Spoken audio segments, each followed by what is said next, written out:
আমার মনের না বলা কথাগুলো আমি কাগজে কলমে লিখে তোমার কাছে পাঠিয়ে দিলাম। আমার মনের না বলা কথাগুলো কাগজে কলমে লিখে চিঠির আকারে তোমার কাছে অর্পণ করলাম। আমার প্রথম জীবনের প্রেম, আমার প্রথম প্রেমের অনুভূতি, আমার প্রথম প্রেমের ভালো লাগা, উষ্ণতা, ভালো লাগা, তৃষ্ণা, সমস্ত কিছু আমি তোমার তরে অর্পণ করলাম। তুমি পেয়েছো আমার সেই ভালোবাসার না বলা কথাগুলো, যেখানে লিপিবদ্ধ আকারে আমি তোমার কাছে পাঠিয়েছি। তুমি কি পেয়েছো? যদি পেয়ে থাকো অবশ্যই আমাকে তুমি ইনফর্ম করো, আমাকে তুমি জানিও।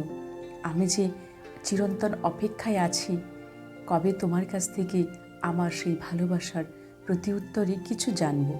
হোক না, হয়তো সেই প্রতি উত্তরটা ঘৃণা হতে পারে, হয়তো সেই প্রতি উত্তরটা লাঞ্ছনা হতে পারে, কিংবা ধিক্কার জানানো হতে পারে, কিন্তু তবুও আমি আমার প্রেমের প্রথম অনুভূতি, তোমাকে ঘিরে প্রেমের প্রথম স্পর্শ, তোমাকে ঘিরে প্রেমের প্রথম উন্মাদনা, সেগুলো আমি তো ব্যক্ত করতেই পারি।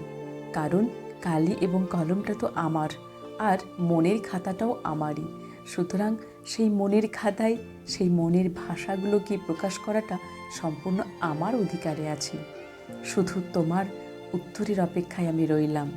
আমার মনের না বলা কথাগুলো আমি যে তোমাকে জানিয়েছি, এর জন্য তো একটা প্রতি উত্তর তোমাকে দিতেই হবে। এখানেও তুমি কিন্তু ভীষণভাবে দায়বদ্ধ।